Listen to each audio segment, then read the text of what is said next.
Nah ini Pak jadi, kan saya udah coba permodelan ya Pak yang, untuk fraud itu dengan model XGBoost sama Random Forest. Itu kemarin saya hyperparameter tuning dulu Pak, di mana nanti untuk menangani data tidak seimbang, saya gunakan parameter scale post width ini.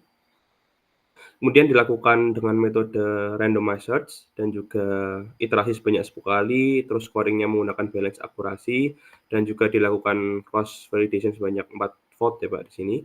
Nah ini didapatkan, parameter yang saya gunakan ada sekitar 6 yang dicari ini, ada max step sampai n estimator ini, terus kita tetapkan batas bawah, batas atasnya, terus didapatkan parameter terbaik yang berdasarkan randomized search itu seperti ini. Nah, untuk, mengapa bisa mendapatkan parameter terbaik ini, prosesnya dari sini Pak, dari 4 vote cross validation, di mana nanti ini iterasinya secara 10 kali, itu didapatkan beberapa nilai parameter. Nah, kemudian nilai parameter ini akan didapatkan mana yang paling tinggi untuk rata-rata skor ujinya. Nah, didapatkan yang paling tinggi kan dia di 87,93 ini Pak. Nah, makanya yang setelah vote bagian 0,8793 ini ditetapkan sebagai, parameter terbaik untuk dilakukan permodelan akurasi dan lainnya. Jadi didapatkan parameter terbaiknya seperti ini, begitu. Nah, kemudian untuk, hasilnya, untuk kinerja modelnya, tuh saya bedain antara train dan juga tes. Ini didapatkan pada tesnya akurasi di 83, balance akurasinya juga di 83, recall-nya di 83, AUJ-nya juga di 83. Mungkin kok sama semua ya, betulan ya. Iya, sekitar 83 semua. 83-an, Pak, begitu. Oh iya. Jadi rata-rata seimbang sih Pak ini untuk modelnya, cukup konsisten seimbang gitu Pak. Nah, baik Pak. Nah, kemudian karena ini machine learning ya Pak, jadi kita butuh satu metode tambahan untuk interpretasi. Tujuannya kita ingin melihat seberapa jauh, kontribusi tiap variabel prediktor ini bisa membuat model ini memklasifikasikan fraud itu sebagai fraud atau tidak fraud begitu. Nah, dari sini kita melihat ada beberapa variabel penting, ini diurutkan dari atas sampai bawah ya Pak, di mana variabel paling penting dan paling pengaruh di sini adalah incident severity measure damage, terus ada insured hobbyist test, dan lain-lainnya ke bawah gitu. Ini 10 teratas. Nah, kemudian interpretasinya bagaimana kita melihat, misalkan, variabel apa aja sih yang membuat polis tersebut fraud begitu Pak. Nah, ini kita bisa lihat di plot yang di bagian bawah ini Pak. Nah, untuk nilai yang merah ini, misalkan kita fokus kepada incident severity di major damage gitu. Jadi di mana incident severity-nya ini kategori major damage. Nah, semakin nilainya tinggi berarti kan dia 1 ya, Pak. Nah, semakin nilainya rendah 0. Nah, dari sini kita lihat semakin, polis tersebut memiliki karakteristik major damage, dia akan, mendorong mendorong klasifikasi menuju ke arah 1 atau kelas positif di mana fraud. Jadi dari sini kita bisa melihat bahwa, kriteria polis yang memiliki incident severity major damage ini akan rentan terhadap, klasifikasi fraud begitu. Nah, kemudian kita lihat yang kedua, ketiga misalkan nih incident severity total loss. Nah, ini yang merahnya dia di kiri Pak, berarti semakin tinggi total loss-nya, itu maka dia akan, mendorong klasifikasi polis untuk menjadi tidak fraud begitu. Kalau yang insured hobbyist test ini, merahnya kan di kanan ya Pak, berarti dia sangat mendorong untuk, orang polis dengan karakteristik hobis yang, suka bermain catur itu mendorong, polis untuk fraud begitu. Itu untuk yang, XGBoost Pak. Nanti mungkin, pembahasan secara tertulisnya belum saya sampaikan di sini Pak, baru Ya maksudnya secara nanti kan untuk lihat rasionalnya itu loh, misalnya apa ini tadi yang cenderung merah itu iya, cukup rasional enggak bahwa dia memang layak dicurigai. Intinya kan ini kan kayak peluang dia akan melakukan fraud kan. iya Pak. Jadi di sini kan kayak untuk deteksi awal nanti kan perlu dicek beneran bahwa dia memang benar-benar fraud enggak gitu kan tapi di sini kan kalau makin ini indikasinya merah di kanan indikasi ke dia bahwa cenderung akan fraud. Ininya Iya, apa aja tadi? Coba saya ini jadi hobis. Oh, hobi polis main dengan catur. Ini maksudnya ininya pemegang polisnya ya? iya, jadi Iya, karakteristik polis yang memiliki hobi bermain main catur itu catur. lebih ke fraud gitu Pak. Terus Terus apalagi ini? karakter polis yang memiliki incident severity yang major damage, kategorinya major damage itu masuk ke fraud begitu. Ini kemarin asuransi apa sih ya?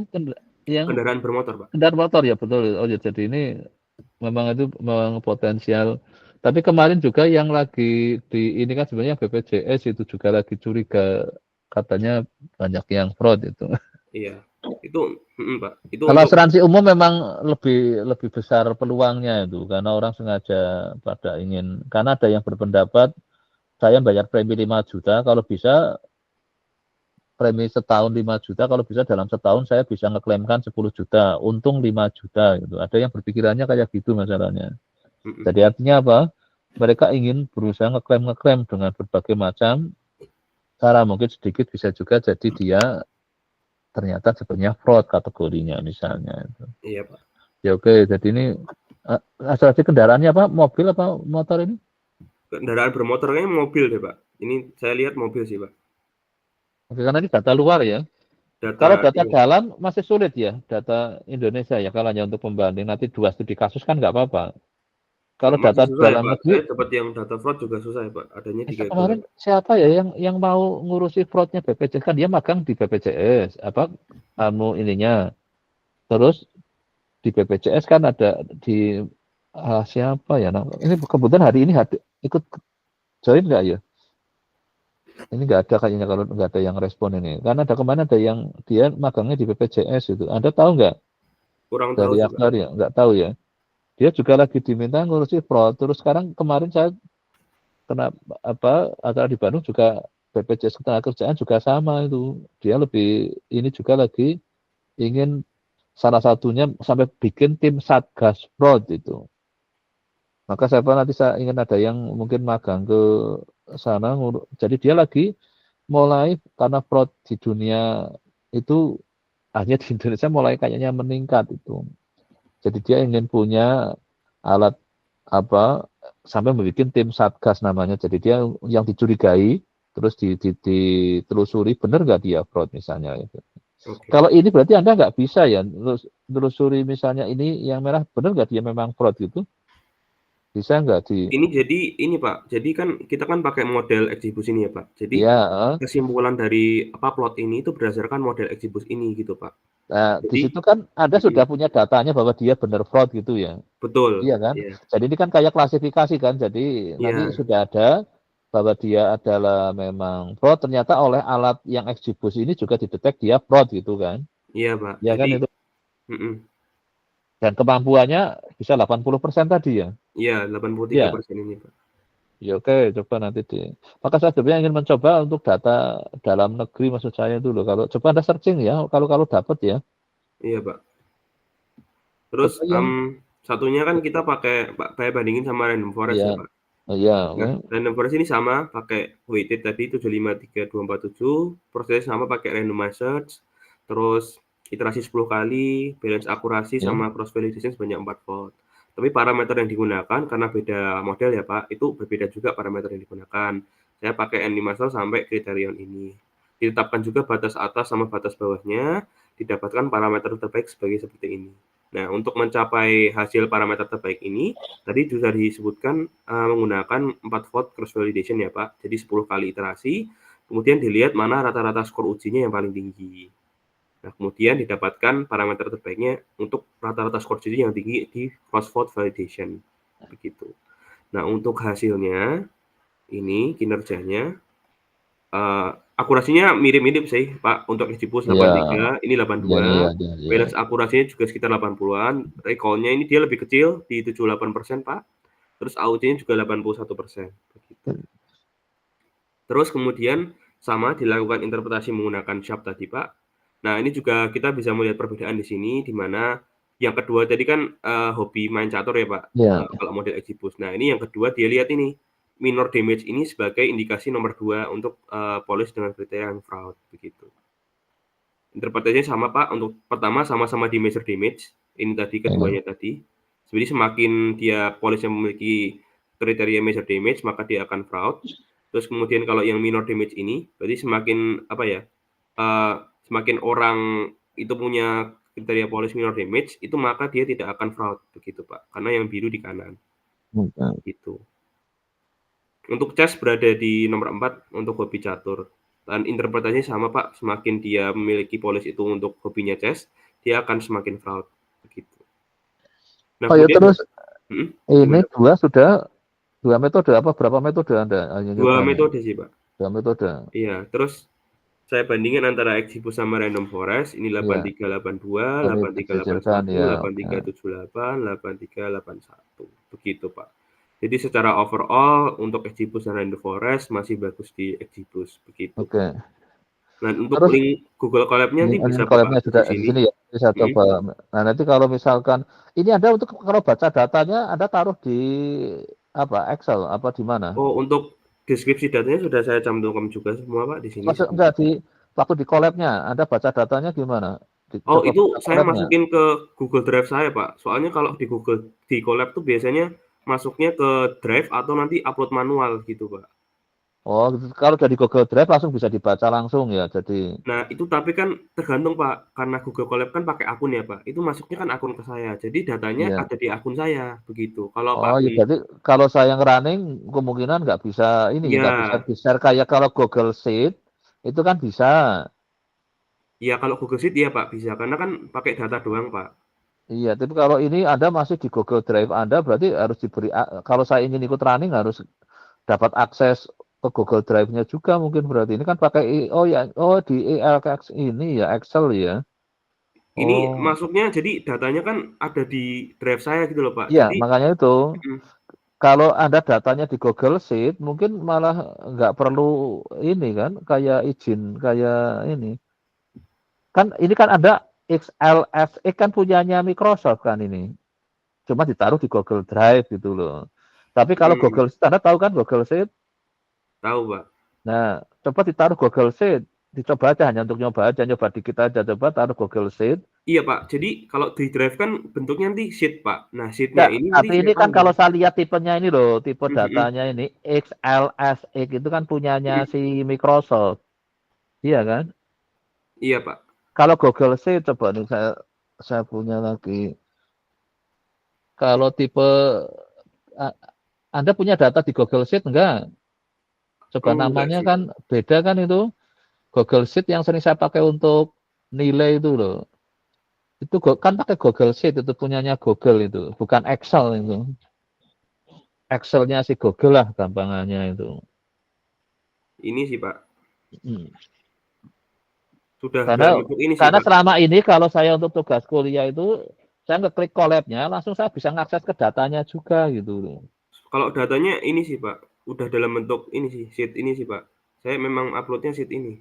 Ya, sheet itu kan kayaknya ini di apa? Kak, coba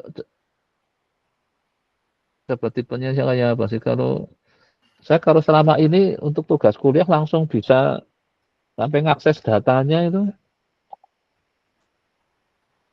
Bentar, kayaknya.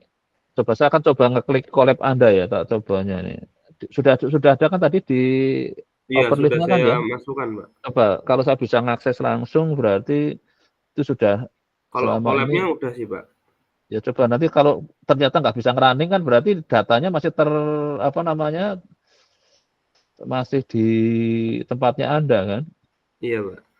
Coba nanti kalau selama ini yang kuliah saya mintanya langsung saya supaya bisa akses coba yang ini saya tak masuk ke overlist Anda di bagian TA2 yang paling apa di tadi collab-nya di bab 4 ya.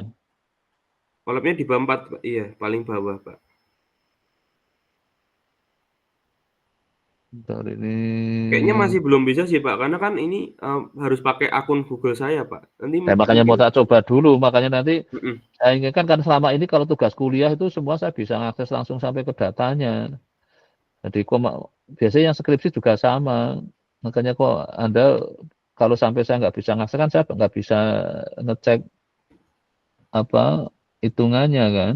Iya Pak. Nah ini mana tadi kayaknya di bagian bawah ada ini collab link collab-nya coba.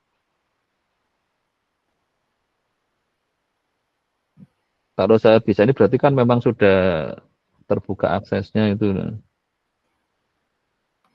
Ini kan paling cuma nyoba yang di awal. Yang datanya aja Pak, Oh, sampai apa? from Google Colab Iya, run dua teratas anyway. Pak. Iya ini. Terus masuk ke datanya sekarang ini. Nah ini cell hasn't been executed itu. Ini nggak tahu lama nih kayaknya apakah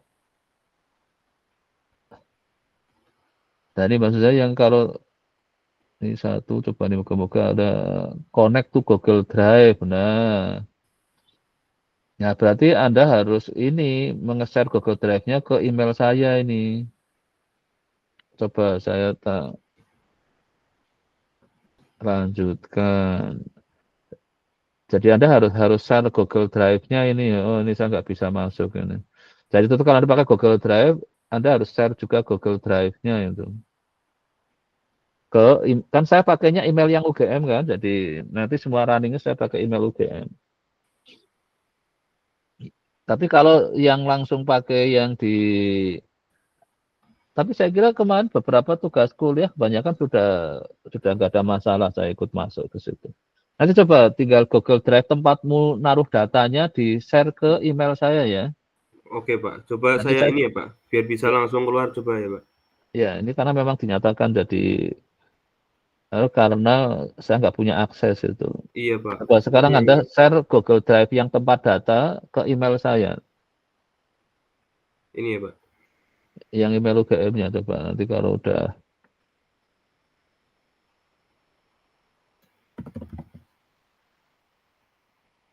Udah saya kirim ya Pak. ya oke sebentar saya tak refresh-nya. Oh, kok belum nongol ya. Kok datanya udah saya aksesin sih Pak dari sini. Ya, maksudnya ini coba saya running lagi kalau sudah bisa ya.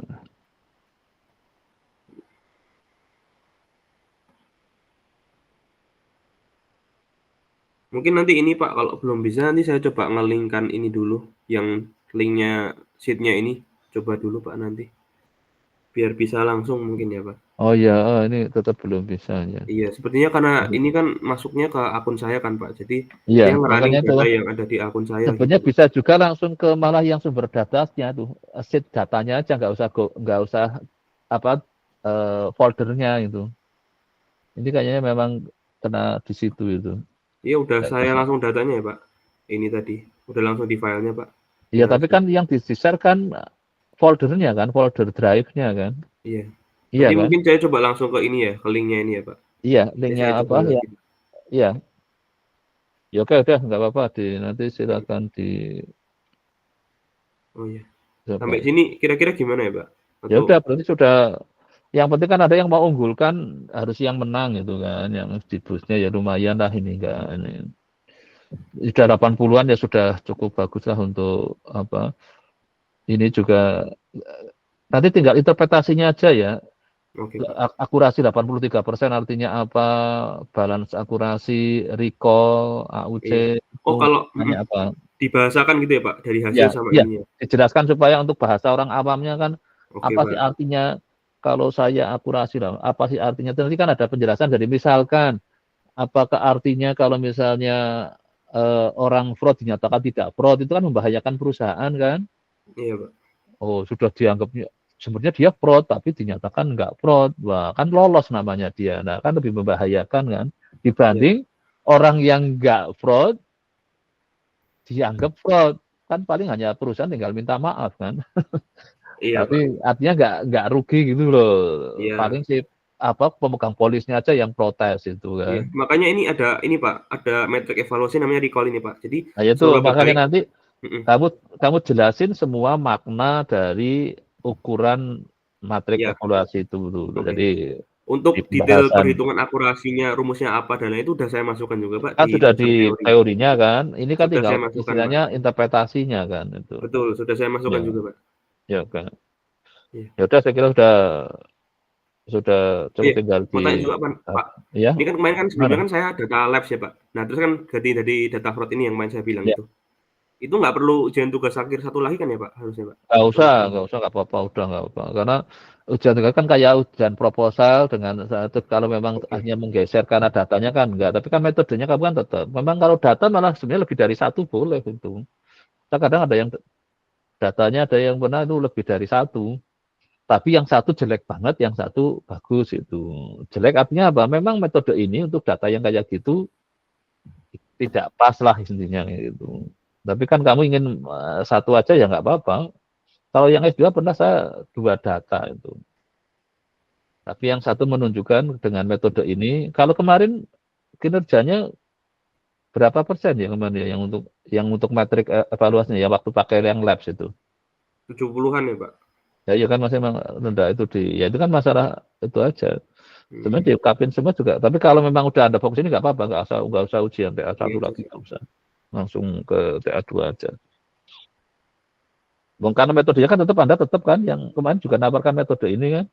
Sebelumnya Exibus sama Catbus, Pak. Tapi karena kayak mirip-mirip, terus saya ganti yang Catbus ini jadi Random Forest, Pak. Ya oke, nggak apa. Tapi tetap pakai Exibus, Pak. Iya. Kan nanti di judulnya aja kan di ini kan. Iya, oke. Berarti nggak Karena perlu yang nanti sebagai dokumen finalnya kan yang skripsinya, bukan yang TA2-nya, bukan yang TA1-nya itu. Oke, Pak. Oke, sementara sudah cukup, tinggal dimulai dilengkapi aja. Iya. Apa? Nanti saya kabarin ya, Pak, kalau udah bisa running ini, Pak. Oh ya, terus saya lihat daftar pustakanya ini, Saya kemarin ini, Pak. Yang tentang ada statistical learning itu loh, yang kemarin ini loh. Yang kemarin itu, gimana, Pak? Iya. Enggak, maksud saya, istilah itu sekarang kan lagi, ini kan yang penulisnya orang Stanford University, mana yang judulnya ada statistical learning-nya itu. Nah ini yang statistical learning, ini nih yang Hasti ini. Nah, kan malah Anda mulai ini, istilah karena kan Anda di bawahnya aktuaria kan di statistik di matematik. Jadi kalau istilah machine learning kan lebih banyak kerasa komputernya kan. Nah, kenapa Anda nggak gunakan nanti istilahnya statistical learning itu? Data mining inference kan toh Anda juga beberapa gunakan di sini kan? Iya, dipakai nggak ini? Dipakai, buku Pak. Ini. Ini buat yang apa? Model dasar decision tree sama ini random forest ada di sini, Pak. Boosting, breaking di sini. Daripada Anda nyebut machine learning, sebutlah statistical learning maksud saya itu loh, biar apa? Karena kalau nyebut kan ini sebenarnya dia mau orang si Stanford University ini dia ingin bahwa kata-kata machine learning itu kan lebih dekat ke kayak orang computer science. Kalau statistical learning kan ini seorang yang apa? Statistik tapi yang sudah menggunakan mesin gitu loh maksudnya. Jadi lebih ke kompleks data sudah gitu. Anda kan maksudnya nanti mungkin beberapa istilahnya pakai yang sini aja, statistical learning kan yang dipakai dia langsung itu. Yang di buku ini. Terus Anda pakai apa? Python apa pakai R? Ini kalau Google Colab kan Python, Pak. Kalau Google Colab, Pak. Oh, Colab itu bisa pakai R, ada running time-nya. Anda berarti belum pernah nyoba. Tapi saya lebih paham di ini sih, Pak. Di yang Python. Ya nggak apa-apa. Tapi ini kan bukunya ini juga ada yang versi Python, ada yang versi R. Ini yang versi Python-nya ya. Coba tadi lihat judulnya. Enggak, judul bukunya. Judul bukunya. Ya ini. Nah, ini yang elemennya. Jadi dia tulis buku 2 lagi yang dikasih judul di Python dan di R itu. Statistical learning gunakan Python, gunakan R. Oh, mungkin ada berarti hanya punya satu ini ya? Iya, Pak. Itu sebenarnya dia nulis lagi tahun 2000. Ini tahun berapa ini? Coba lihat tahunnya. Ada. Tahun berapa ini? Di bagian mana ya? Lihat 2008 kayaknya, Pak. 8 kan nama. Yang baru 2013 dia itu nulis yang versi Python dan versi R itu. Coba dicari lagi. Nanti tambahkan di pustakamu lah gitu biar kan kamu pakai Python kan nanti bisa yang Python aja nggak apa-apa, yang R-nya nggak usah. Itu langsung sudah pakai Python itu. Iya, Pak. Ya nanti ditambahkan ya, tapi di searching aja namanya sama kok, statistical learning with Python kalau mau di searching. Iya, Pak. Karena Anda kan pakai Python nanti ditambahkan di pustakanya dan semua yang di pustaka harus dirujuk di ini lah skripsinya loh ya. Tadi ada pustaka kan cukup banyak kan itu tadi. Iya, Pak. Nanti tambahkan yang statistical learning with Python ya. Iya, coba ini saya cari, Pak. Tahun 2013 kalau salah itu. Iya, Pak. Iya, 2003. Ya pernah 2013 atau 23 mana 23. Agak lupa Mas saja. Ya coba tambahkan itu ya nanti biar apa? Saya ingin apa di sini kata saya lebih senang kata kunci statistical learning daripada machine learning itu loh maksud saya. Karena kita sebagai yang ininya statistik itu. Maka dia karena orang Stanford kan seharusnya punya pengaruh juga, dia sampai bukunya digratiskan kali ini. Iya, bisa diakses sih Pak, gratis. Ya, jadi dia yang buku yang baru juga dia gratiskan itu. Karena Iya. dia lagi ingin memasarkan istilah statistical learning itu dia. Jadi makanya dia gratiskan bukunya supaya yang baca banyak itu. Iya, Pak. Nah, saya kemarin karena untuk kepentingan kuliah komputasi saya terus cari itu, saya lagi juga kepingin istilah itu daripada istilah machine learning, saya lebih senang istilah statistical learning itu. Karena banyak pakai peralatan statistik di situ kan itu. Iya, Pak. Hanya kalau mesin kan kayak general sekali kan. Toh sama-sama di situ ada aspek learning-nya kan itu. Ada training, ada testing kan itu di situ konsep ini.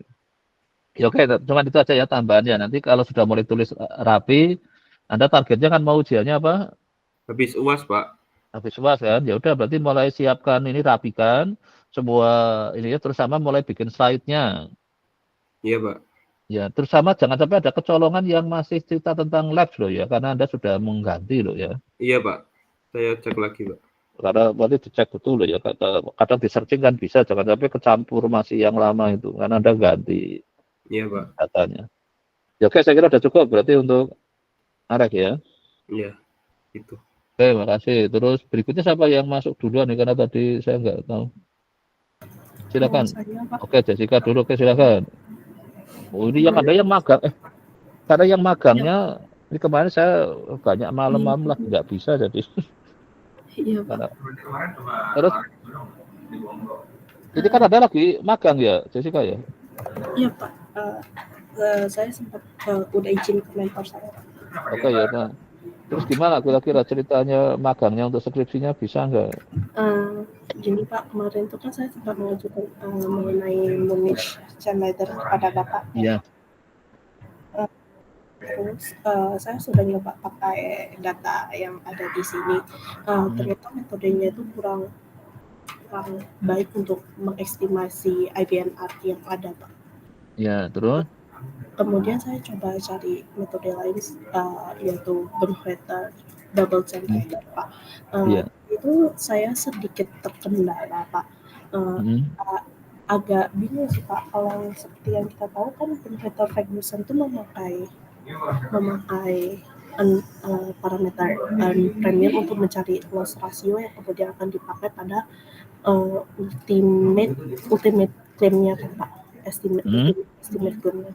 Nah, kan saya sempat mencari paper-paper yang terkait dengan Bonhoeffer Double Chainleader tersebut. Pada paper tersebut itu tidak ada parameter yang menggunakan premium, Pak. Nah, terus ada teorinya pakai mana ya? Literatur teorinya yang katanya pakai harus ada, yang tadi kan ada mengatakan pertama pakai apa? Nggak kurang jelas tapi Munish Chainleader, Pak. Iya, Anda pakai teorinya pakai mana sumber teorinya? Buku atau jurnal? Kalau yang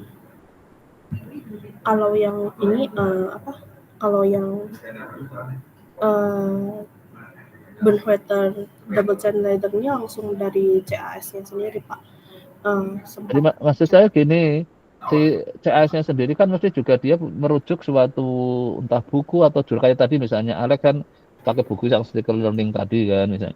Saya inginkan kalau S1 itu adalah Anda harus punya sumber buku atau jurnal itu ya. Jadi karena kan Anda nggak akan meng-create metode baru kan. Nah, maka Anda harus berdasar itu. Jangan nyoba-nyoba yang Anda kreasi sendiri karena terlalu beresiko ya. Karena nanti kalau malah lebih jelek atau ini kan Anda kan masih lagi belajar research. Jadi kalau saya lebih senang Anda berdasar suatu dari buku atau jurnal. Nah, makanya ini yang Anda kok mengatakan tadi permasalahan tadi sebenarnya Anda dan di samping bisa Anda sudah memilih pakai teorinya tertentu buku atau jurnal tertentu, tapi dilalah datanya nggak ada. Nah, itu kan permasalahan lain lagi kan itu. Nah, tadi kan kalau salah permasalahan Anda kayaknya malah masih di teorinya ya kayaknya tadi kan itu. Iya, Pak, jadinya agak bingung gitu, Pak. Nah, itu kalau teorinya nggak ada, kamu mengada-ada kan untuk S1 belum waktunya gitu. Iya, ya benar, Pak. Jadi kalau saya menyarankan kalau S1 itu pokoknya dari yang jurnal utama atau buku utama yang Anda pakai, itulah yang digunakan sebagai dasar teorinya. Karena kalau enggak, Anda nanti harus mengembangkan sendiri, saya terlalu berat. Memang dulu ada itu yang anak aktuaria yang sampai gitu, tapi jadi butuh waktu lebih lama. Nah, kalau S3 wajar ya, karena memang durasinya panjang kan, dia riset 3 tahunan lebih, 4 tahun. Tapi kalau S1 kan paling harapan saya 1 semester, maka gunakan yang ada saja gitu. Nah, Anda udah mau magang yang mana, terus gunakan datanya. Kalau dari tempat magangnya boleh ya pakai itu, kalau enggak ya cari yang lain kan gitu. Anda belum TA1 kan? Belum Pak, belum. Belum, makanya itu saya inginkan kalau sudah TA1 metodenya sudah mantap dulu. Walaupun tadi kayak kasus Ale kan karena data yang diperoleh ternyata agak hasilnya jelek, jadi saya terakhirnya ganti kan. Nah, maka kalau bisa untuk TA1 itu teorinya sudah mantap, pakai mana, jurnal atau buku. Terus yang kedua adalah Anda mulai gunakan datanya mana, itu juga sudah mantap. Terus komputasinya kayak tadi misalnya Anda inginnya punya pakai Colab tapi yang Python ya nggak masalah itu, walaupun sebenarnya di Colab ada juga R itu, tapi kan sudah pilihannya. Nah, itu yang penting itu. Jadi S1 jangan cari yang nggak ada terlalu berat, itu nanti waktunya terlalu lama.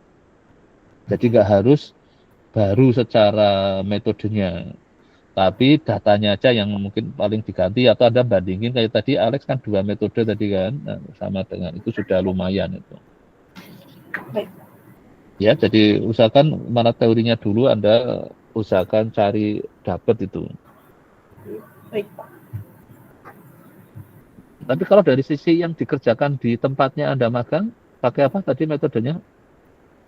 Sejauh ini kemarin tuh saya coba pakai Munich Leather seperti yang pada awalnya saya katakan ke Bapak.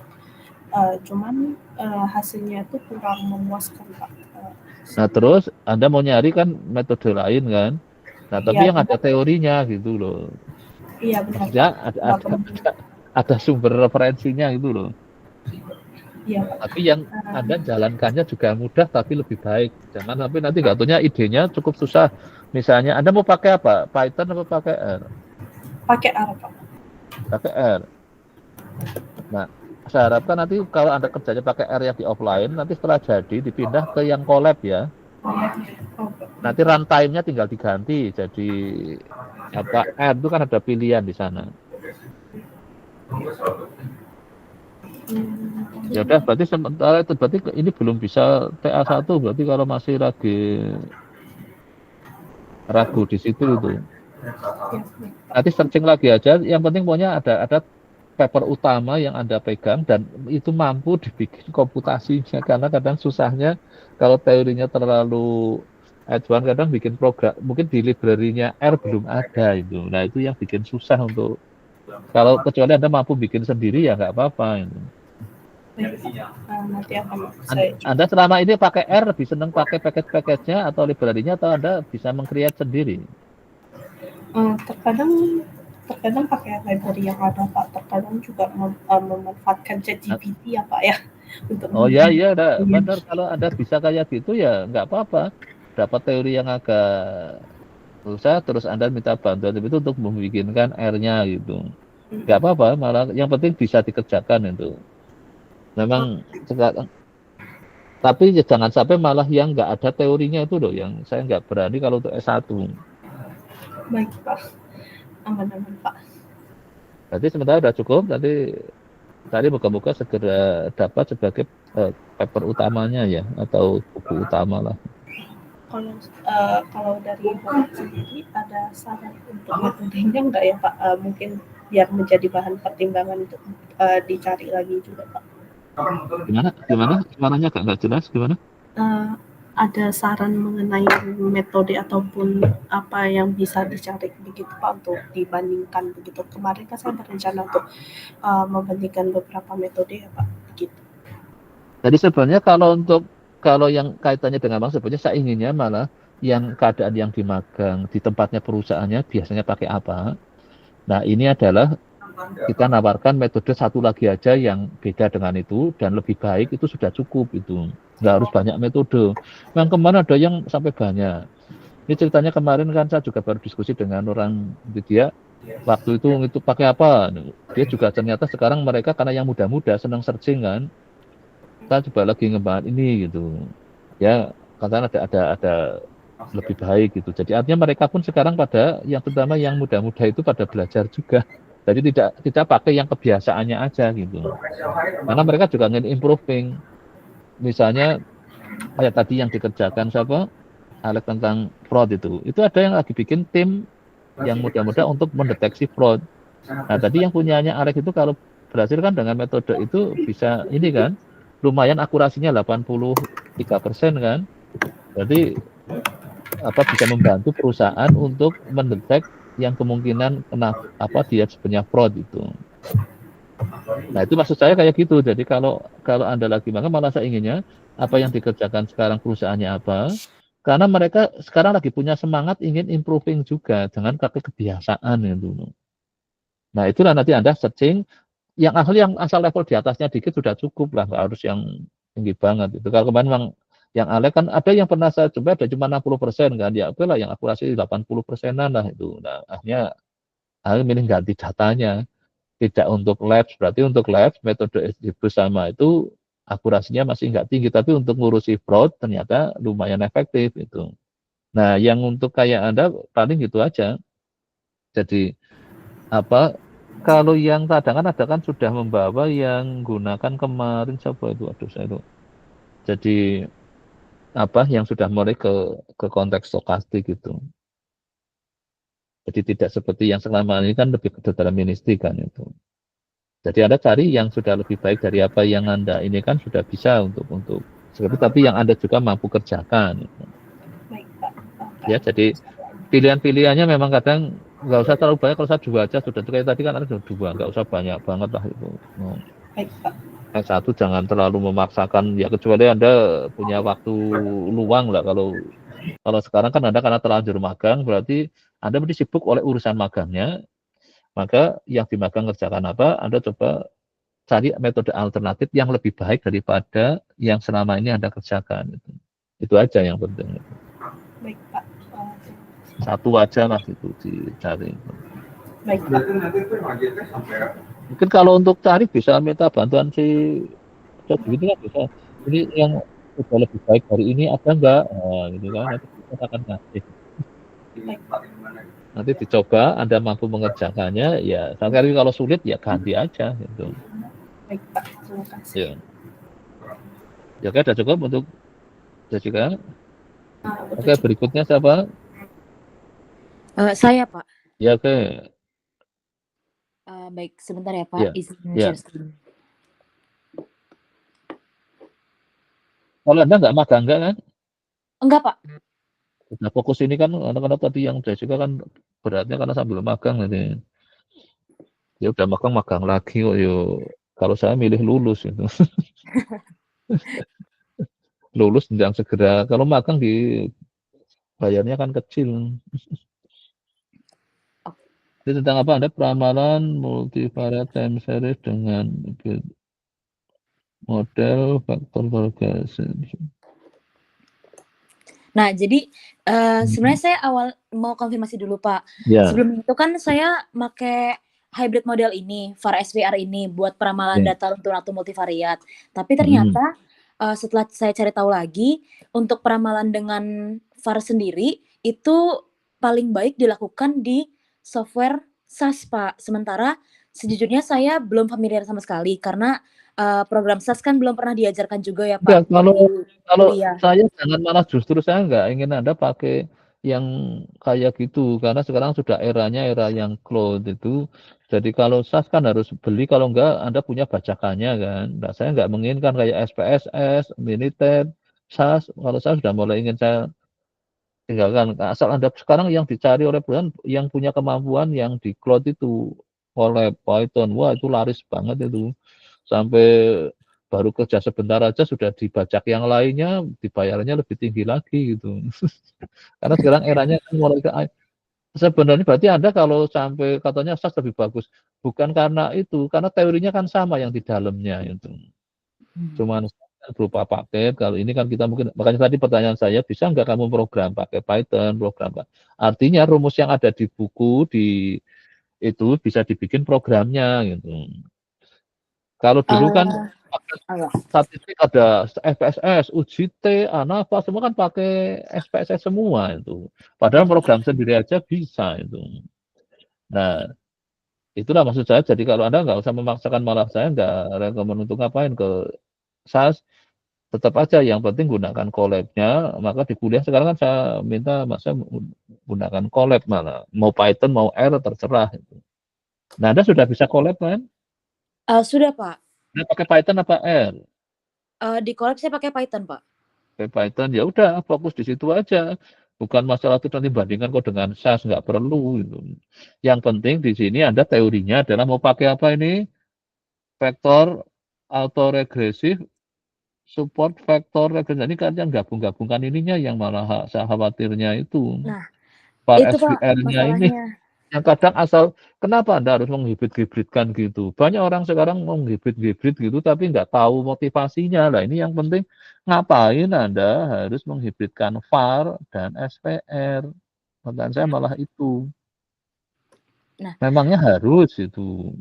Oh, S1 ikut-ikutan dipusingin itu. Gitu. Nah, Anda mau memangnya kalau VAR aja kenapa sih? Itu.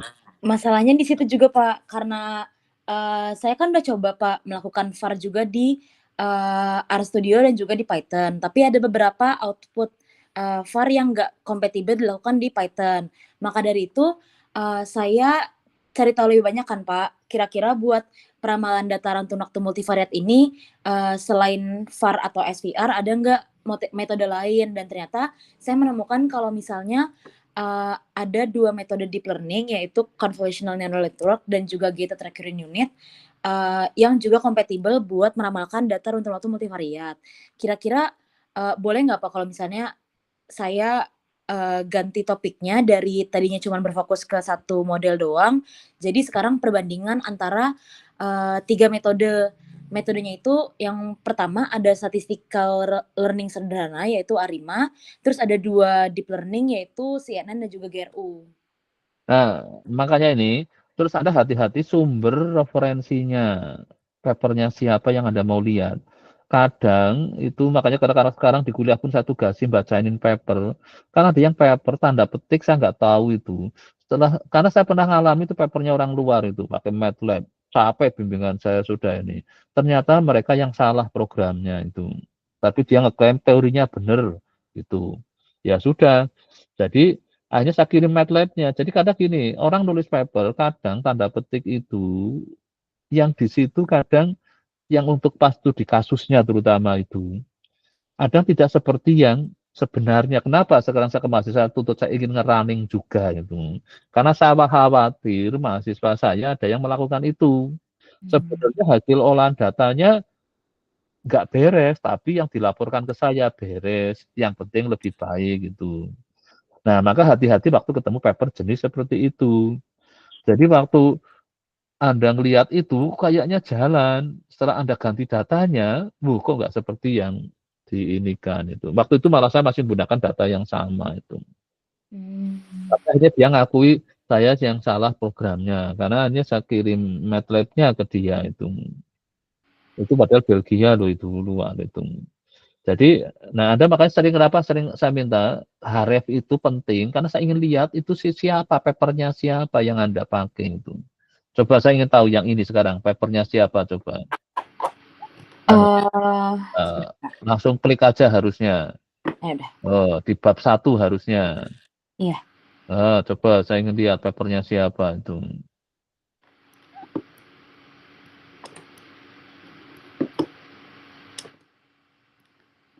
Dan nanti Anda harus coba dulu malah dengan yang dia dulu, sama enggak itu. Karena kadang waktunya sebenarnya model hibridnya itu meragukan, bisa juga itu. Karena enggak kajiannya hanya berdasar data itu. Nah, ini coba ini kira-kira orang statistik apa orang apa ini? Oil price forecast using learning dan ARIMA. Ini siapa penulisnya coba? Anda perhatikan. Mana penulisnya? Ini Pak, Junhui Go. Dan autornya kayak apa coba? Itu orang backgroundnya apa coba diklik itu. coba mana? Kadang dia pemakai, kalau pemakai yang kadang harus hati-hati itu. Kadang yang sahabat itu kenapa sekarang jadi security saya sering cek minta link ke collab-nya karena khawatirnya itu Shanghai American School bidangnya apa dia itu. Enggak ada ya dia background-nya ya. Iya, nggak ditulis sih, Pak. Coba namanya di searching, coba di copy namanya si Jung Higo ini. Kalau dia pemakai statistik itu pemakai itu biasanya nanti teorinya kurang lengkap itu. Nah, coba ini dia mana itu? Kayak yang apa yang berupa web aja, jangan yang kalau LinkedIn coba ngasih informasi ya dia siapa itu. Jadi kalau nggak ikuti, sebenarnya harusnya dia punya website pribadi itu. Itu akan lebih meyakinkan karena nanti kalau kadang kita email dia jadi bales, tapi kalau dia bukan dari perguruan tinggi kadang nggak mau itu. Ini riset coba. Karena dia orang ekonomi, Pak, ekonomi dan manajemen. Nah itu yang kadang saya khawatirkan kalau ketemu yang seperti itu belum tentu mereka toolnya langsung pakai aja. Nah nggak tahu kadang yang ya itu ya ini sama kenapa kadang masa saya ragukan kalau dia mengatakan benar nggak tadi yang kayak bisa tadi kan sempat 83. Saya makanya kenapa ingin ikut ngerunning karena untuk ngecek benar nggak taunya dapatnya berapa tapi ditampilkannya beda. Maka terus datanya juga di mana. Saya kan hanya untuk ingin meyakinkan masa jangan melakukan yang tidak sebenarnya itu. Kadang karena saya pernah itu zamannya MATLAB itu sampai saya salahin mahasiswanya terus Pak tapi saya sudah teliti Pak ini. Akhirnya saya emailkan ke penulisnya. Dia tadinya juga masih nganggap kita hanya saya kirimkan MATLAB-nya. MATLAB-mu mana? MATLAB-ku ini saya bilang itu kan sama-sama pakai. Nah, dia baru oh ya sudah ya berarti dia waktu melakukan komputasi ada salah tapi tetap ditampilkan seolah-olah hasilnya bukan itu. Tapi dia ngomong teorinya benar, artinya rumus-rumus yang dia buat benar gitu loh maksudnya. Nah ini ya nanti yang kayak gini perlu dicek untuk meyakinkan. Kadang orang sekarang banyak sekali melakukan hibrid, tapi motivasinya nggak jelas. Padahal Anda nanti akan diuji. Ngapain tadi apa? Ini dihibrid dengan ini. Itu apa sih motivasinya? Itu misalkan itu loh. Kalau bandingin malah nggak apa-apa kayak tadi exhibit dengan apa random forest, oke silakan bandingin. Tapi kalau malah ingin dihibridkan itu harus ada motifnya. Nah itu harus jelas. Anda kira-kira jelas nggak kenapa dia melakukan apa tadi untuk harga minyak ya tadi ya? Iya Pak. Oil price itu. Nah yang penting itu yang dicari. Makanya kenapa satu sekarang saya disiplinkan apa teorinya harusnya dulu terus juga datanya terus komputasi awalnya untuk meyakinkan itu aja tadi yang akhirnya berganti karena waktu itu dia mantap dengan hanya karena motivasinya orang apa kan ingin yang tentang labs itu kan penting tapi pada saat metodenya dia paksakan harus itu ternyata rendah. Nah kan ya saya inginkannya mau ganti metode apa ganti data lah dia milih ganti data ya sudah nggak apa-apa juga gitu. Karena kalau ganti metode kan harus memahami lagi metodenya kan. Betul Pak. Nambahin. Nah, Anda nih kalau ini Anda milih ganti metode kan Anda orang statistik kan. Iya. Ya ganti nggak metode. apa-apa. Anda milih ganti metode nggak apa-apa. Tapi yakinlah sumber yang Anda untuk belajar kalau bisa ya yang berbackground ada statistiknya.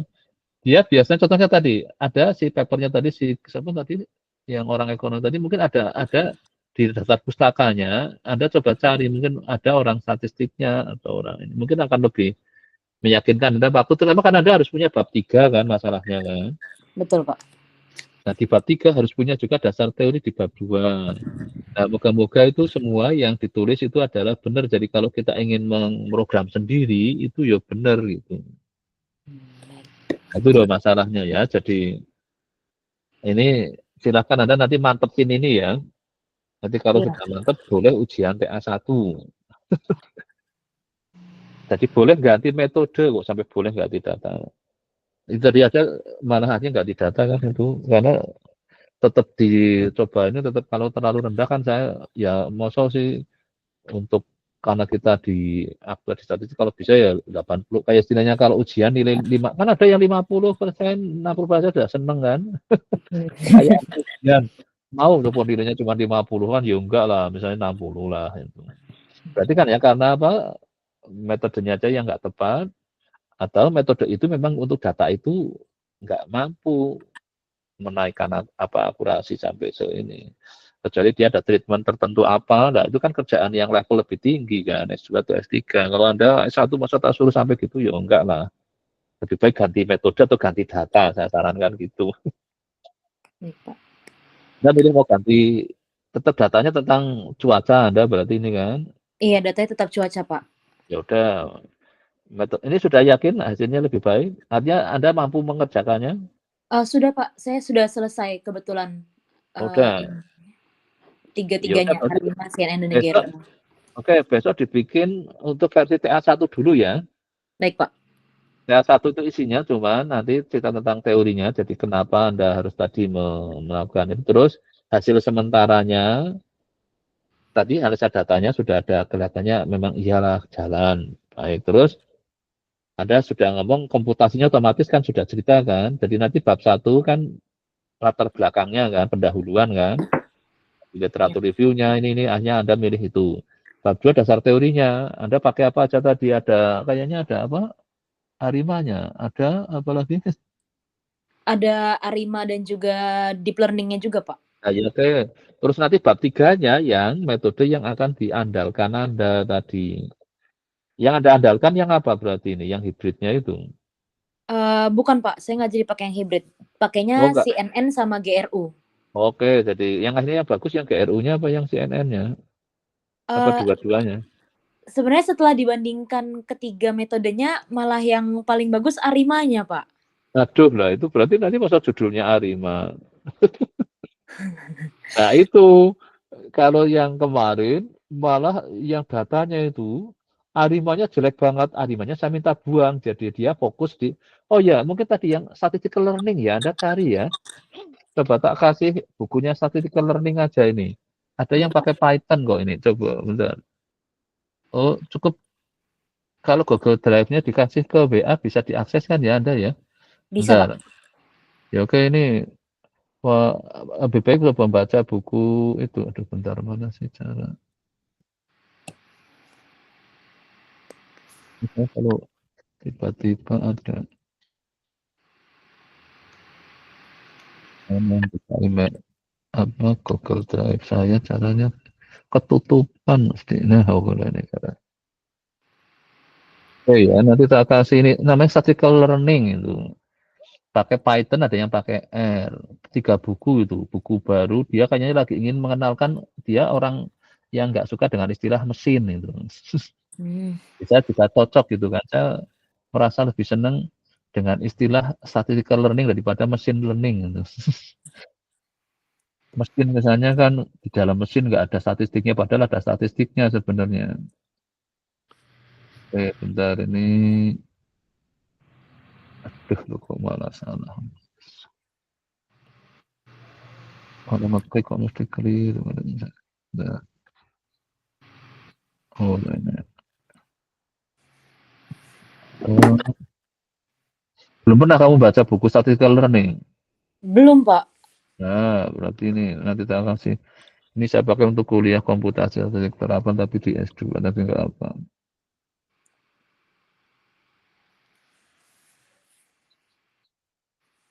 Oh, Pak, saya juga izin bertanya. Iya. Berarti setelah ini, karena saya juga sudah selesai komputasinya, saya cari sumber Ini hanya untuk paper nambah, dulu. ini hanya untuk nambah teorinya supaya Anda nanti bab 3-nya ada teorinya. Coba bab 3 Anda kayak apa Pak? Anda mengatakan udah selesai. Bab 3-nya lengkap nggak? Bab 3 saya Berapa halaman coba? 63, sekitar 17 halaman Pak, nggak Nah, terlalu coba panjang. nanti, makanya nanti coba tambahin ini hanya untuk nambah teori yang mungkin di situ Anda karena ini kebetulan dia judulnya statistical learning. Ada nggak yang tadi Anda sebut apa pakai apa? Saya pakai Arima Pak statistical learning-nya. Arima, terus makanya ini saya ingin Anda baca buku ini supaya apa maksud tadi yang Anda pakai si sama ini kok kalah itu loh. Aduh. Bentar, ini. Nah, ini yang dengan R, Anda yang ingin yang gunakan Python ya? Iya Pak. Ini yang with Python. Caranya taruh di WA aja mungkin bisa terus diklik ya, bisa ya coba bentar ini. Jadi namanya judulnya dia statistical learning with application menggunakan Python. Jadi di sini ya kalau lihat di daftar isinya, ini kok iklan ikutnya. Kalau untuk ujian TA1 sendiri itu proses pengajuannya gimana Pak? Apakah ya ketika ke setelah admin. selesai susun saya chat Bapak atau gimana? Iya, enggak. Nanti kan kamu harus membuat dulu format yang untuk TA1. Karena memang statistik ini kan baru mulai Februari diberlakukan. Kalau yang aktuaria sudah jalan, malah aktuaria lebih berat harus ada dari prodi. Ngatur jadwalnya susah. Kalau statistik untung cukup dengan pembimbing. Oh iya. Jadi lebih sederhana. Tapi kalau dulu kan ini ada support vector machine, ada deep learning, ada survival analysis, data ada. Ini bukunya cukup bagus ini. Coba Anda bisa buka ini, tak kirim lewat. Aduh, nanti mungkin ini saya mau tak taruh di grup skripsi nggak apa-apa biar semua baca ini. Ini yang versi Python-nya, ada yang versi R itu. Nah, nanti Anda sudah tahu format untuk apa TA1? Sudah Pak. Nah, yaudah nanti dibikin format TA1. Coba sekarang Anda buka ini bisa nggak ini di grup skripsi? Anda masih di grup skripsi kan? Masih Pak. Ini dengan Python, coba Anda klik bisa nggak buka buku itu? Coba Anda terus share screen kan saya untuk meyakinkan bisa membaca buku itu.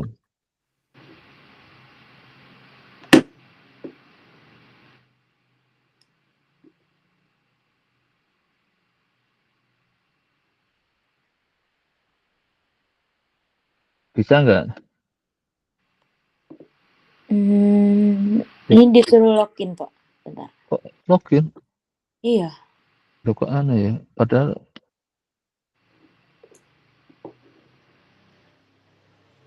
login ke apa? Ke email Google saya. Oh ya udah berarti coba Anda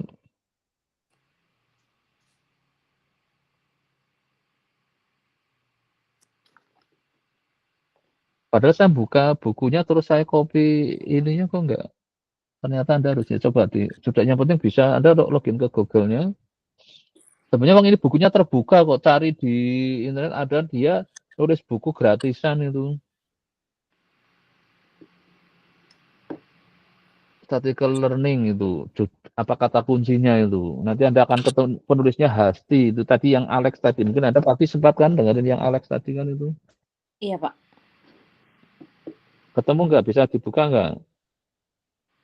Kalau nggak ada cari sendiri lah dengan kata statistical learning itu. Judulnya statistical learning Pak. Iya, statistical learning. Jadi bukan machine learning ya, statistical learning itu. Oke baik, nanti akan saya cari Pak. Iya, itu ada. Karena tadi kalau Anda aslinya ke Arima yang jadi diunggulkan kan, yo Arima kan sudah nggak terlalu apa. Jadi ada skripsinya yang menang malah Arima gitu ya? Iya Pak, tapi kayaknya yang Arima saya mau coba komputasiin lagi sih Pak, soalnya agak ragu juga saya. Makanya nih, saya coba lihat buku ini ya. Di buku ini ada yang 3 buku, yang satu tentang elemen statistical learning, terus yang kedua itu with Python, yang satunya with R itu. Coba sekarang di searching statistical learning gitu. Mungkin langsung dapat buku itu kayaknya, itu cepet banget tuh. Itu saya kemarin kan karena saya mau penasaran apa kok istilahnya machine learning ya.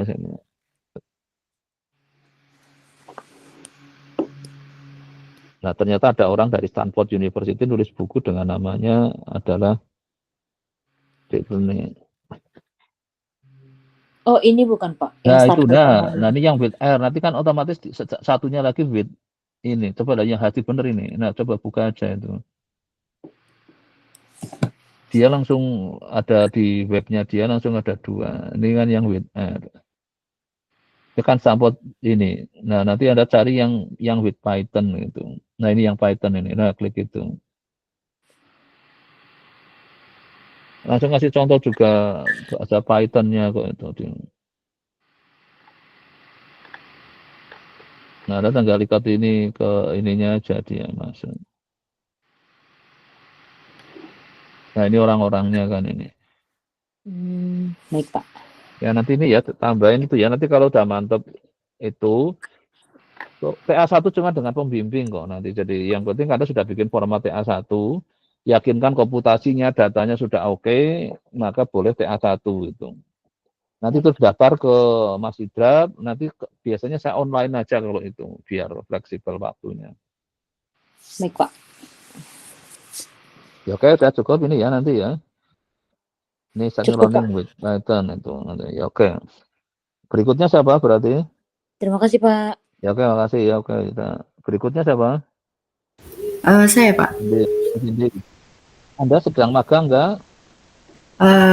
Tidak Pak. Tidak, ya udah berarti fokus. Belum TA1 ya? Belum ya? Belum Pak. Kemarin ini. Ya Pak, jadi tampilkan. Anda kemarin apa coba langsung share screen aja yang Anda sudah siapin apa kemarin. saya izin untuk share screen ya Pak. Ya, silakan ya.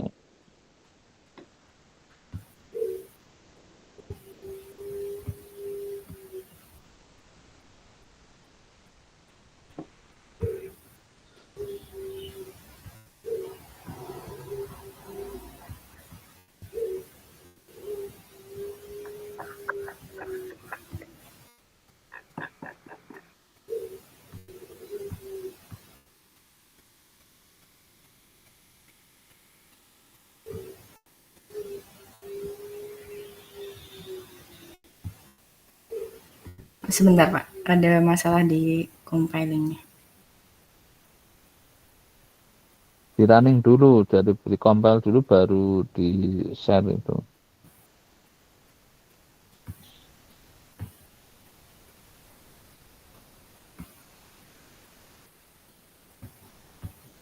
Compile-nya di posisi yang itu, yang teks ini jangan yang pakai yang paling bawah itu. Kalau yang sudah untuk presentasi harus yang sudah di compile dulu itu. Yang dengan editor ya Pak? Ya yang dengan editor dulu waktu ini recompile-nya itu. Nah kalau sudah keluar, kalau sudah ada baru Anda belum TA1 juga belum ya? Belum Pak, jadi kemarin sudah. Kita lihat ke judulnya dulu, saya coba ingat lagi. Karena judulnya mengenai ini Pak, hybrid model Arimax LSTM. Nah terus saya melakukan algoritma genetika juga Pak untuk pemilihan fiturnya nanti. Jadi biar fitur yang redundant itu bisa ke remove gitu dari modelnya. Jadi performanya bisa meningkat gitu. Oke. Terus? Nah, kemarin itu saya sudah mengganti referensinya Pak, karena buku fisik yang saya gunakan itu tidak ada di e-booknya. Jadi saya mengganti referensinya ke bukunya Wei Pak. Wei sama Brockwell yang mengenai time series analysis. Ya kayak sama yang tadi kira-kira ada nggak ya tadi yang di bukunya si siapa tadi yang statistical learning? Yang dari Stanford tadi ya Pak? Iya coba nanti ada nggak? Tapi kayaknya mungkin yang Arimax nggak ada sengaja. Tapi nanti dicoba aja karena dia nulis buku 3 itu. Ya, nanti seharusnya yang LSTM ada sih Pak. Ya nanti dicoba aja untuk tambahan karena saya lagi ingin supaya si statistical learning juga mulai populer gitu loh, biar karena kan kita orang statistik yuk. Iya Pak. Daripada yang dipopulerkan mesin dikiranya nanti teknik mesin kan. Iya Pak. saya juga masih menggunakan yang machine learning Pak sebenarnya kemarin. Iya, istilah-istilah machine learning saya agak kadang istilah mesin nanti dikiranya ini orang teknik mesin gitu kan, "Bapak kok pakai mesin?" Saya lagi nggak begitu sreg gitu loh. Kalau saya Iya. maka setelah saya dapat bukunya si ini, saya mulai tak sebar-sebarkan itu. Saya viralkan aja.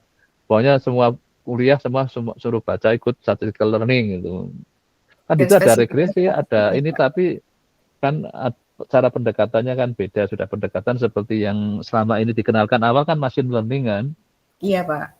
Jadi, nah nanti itu hanya untuk tambahan aja. Nanti kalau Anda memang tadi komputasi sudah beres, ini cuma lebih untuk nambahin aja. Apa? Iya, Pak. Nanti bisa TA1 itu. Tapi coba nanti berarti kalau Anda sudah siap ya kapan ngomong, tapi baca tadi ya yang punyanya statistical learning ada 3 buku pokoknya itu. Iya, Syukur Pak. Anda Nanti ikutkan masukan di pendahuluan, ya nanti terus yang pas cocok dengan topik Anda masukin itu di yang dari sebagai tadi. referensi. Iya, yang dari namanya Hasti itu, orang Stanford itu. Ya ingin mempopulerkan statistical learning lah itu. Biar ini. Kalau datanya tentang apa Anda tadi? Datanya mengenai IHSG, Pak. apa? IHSG. Oh, ini. Data IHSG-nya sebagai yang Pak untuk prediksi. Terus ada harga minyak dunia, harga emas dunia, lalu ada nilai tukar rupiah terhadap dolar, terus ada indeks saham di Asia Pasifik juga, Pak. Jadi yang makronya itu lebih Anda main di makroekonomi untuk lihat IHSG gitu ya. Iya, Pak, benar. Oke, ya udah tinggal nanti tadi itu ya pokoknya tapi memang sudah akurasinya gimana? Kalau Anda ini kan. Kalau dari RMSE itu yang sebelum di hybrid, Pak. Yang sebelum di hybrid dan belum dipilih fiturnya itu sekitar 300. Lalu setelah di hybrid itu 150-an, Pak.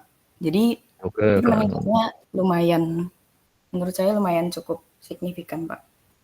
Kalau pakai ukuran-ukuran yang selama ini banyak dipakai bisa nggak ya istilah akurat kalau ini atau kalau R-square kan sebenarnya model dibagi MSE kan? Enggak, Pak. Bisa nggak ya pakai ukuran kalau MSE-nya tadi oke lah memang MSE-nya separuhnya kan jadinya kan sudah turun lumayan gitu. Coba sambil cari ukuran nanti coba dilihat di bukunya si Hasti tadi yang statistical learning ya. Karena memang dia kayak nambang berbagai ukuran-ukuran karena ukuran pakai MSE rasanya kurang sulit di ini kan. Kalau misalnya kayak akurasi tadi 83%, 90% kan menunjukkan kinerja ininya kan. Yang bagus gitu Pak. R-square kalau diregresikan R-square itu dibanding MSE kan lebih bagus R-square kan. R-square-nya 90%. Oh, oke kan lebih mantep kan itu. Itu kan cuma banding dari regresi model dengan MSE-nya kan sebenarnya. Jadi kalau MSE-nya makin kecil otomatis berarti R-square-nya makin besar itu atau akurasinya makin tinggi gitu. Iya.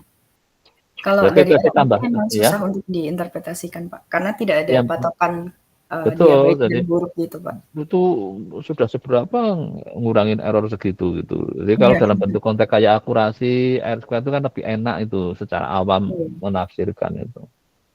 Oke, paling tambahkan itu ya. Nanti kalau sudah siap, sudah dapat format TA1-nya, minta ke Mas Idam, nanti saya tanya nanti siap ujian TA1 dulu. Nanti setelah itu bisa lanjut. Ini targetnya kan kalau bisa segera kan ujian TA2-nya kan kalau sudah siap. Oke, Pak. Mungkin di sekitar Desember akhir atau Januari awal. Iya, punya yang penting nggak bayar SPP lagi. Iya, Pak.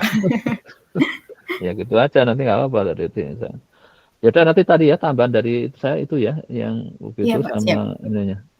Dimulai berarti untuk yang machine learning itu kan saya ada dasar teorinya, Pak. Itu diubah ke yang statistical learning. Kalau ternyata hampir mirip dikasih nama dengan statistical learning, ganti literaturnya yang statistical learning itu loh yang punyanya. Karena dia orang statistik itu si Stanford University itu. Ya kita kan orang saya lebih senang orang statistik kok gitu kan. Iya, Pak. Dari Podo kok kalau yang itu biasanya kebanyakan kan seorang ilmu komputer atau engineering kalau salah. Iya, Pak. Malah kadang orang ekonomi ya. Tadi kan siapa itu malah orang ekonomi kan itu. Iya, Pak. Nah, kalau saya ya saya orang lagi lebih percaya statistik lah.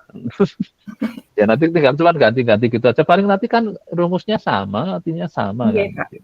Tapi kalau cara berceritanya saya baca itu saya lebih senang yang statistical learning itu 3 buku itu. Maka setelah saya baca itu saya cocok mulai tak sebar-sebarkan ke ini ya mungkin ya dia juga nggak tahu kenapa ingin gunakan istilah statistical learning, tidak langsung makna. Iya. Ya di dalamnya ada deep learning juga gitu. Tapi sebenarnya dari statistical learning. Ya itu aja, nanti moga-moga bisa dibenahi itu. Iya Pak, nanti saya tambahkan Pak untuk yang Iya. referensinya. Ya oke, pokoknya kalau nanti udah siap, Anda tinggal ngabarin aja mau ujian TA1 gitu. Syukur bareng sama Sopo tadi si siapa Ini tadi ya yang Pak, Vincent Apa ya. tadi? Iya, bisa Vincent juga ya ya. Pak. Iya. Yang sama-sama statistik kan, karena kalau yang aktuaria lebih berat, harus ada dari prodi. Oh. Ngatur Jadi jadwalnya. tidak hanya pembimbing ya Pak. Iya, kalau yang statistik cukup pembimbing, jadi enak itu. Oke. Jadi Anda cukup menyesuaikan waktu, saya sudah selesai. Tapi kalau yang aktuaria itu nanti harus ada waktu dari prodi, entah sekprodi atau kaprodi. Iya. Jadi nanti ngatur waktunya kan jadi lebih repot itu kan. Lebih susah ya Pak. Iya, makanya itu yang penting Anda kalau nanti tidak siap ngomong, nanti kan saya tanda tangani, disubmit ke Mas Idra, nanti Mas Idra kan tanya ke saya waktunya kapan. Nanti biasanya sih sekalian aja waktu Anda daftar, saya kasih waktunya kapan. Oh iya. Mas Idra langsung jadwalkan, nanti kan harus ada buktinya kan. Oke Pak. Nah kemarin pernah pakai Zoom, Mas Idra malah lupa nggak ngaktifkan. Ya Mas Idra, akhirnya saya bikinkan pakai Google Meet. Oh yang akhirnya jadi Jimit itu nggak Pak? Iya, gara-gara itu sudah saya masuk ke itu, kita WA-WA-an sama masih draftnya, saya WA lagi sibuk ngurusi apa. Ya udah, kita bikin sendiri aja. Nah, kita kasih rekamannya aja, Bapak ini sudah itu jadi Untuk administrasi bukti kan. ya Pak? Iya, karena kan itu menyangkut administrasi kan. Oke. Ya, ya oke, saya kira udah ya, cukup. Baik Pak, sudah cukup. Nanti saya tambahkan. Ya oke, ya udah saya tutup ya, makasih ya. Terima kasih Pak. Ya oke ya.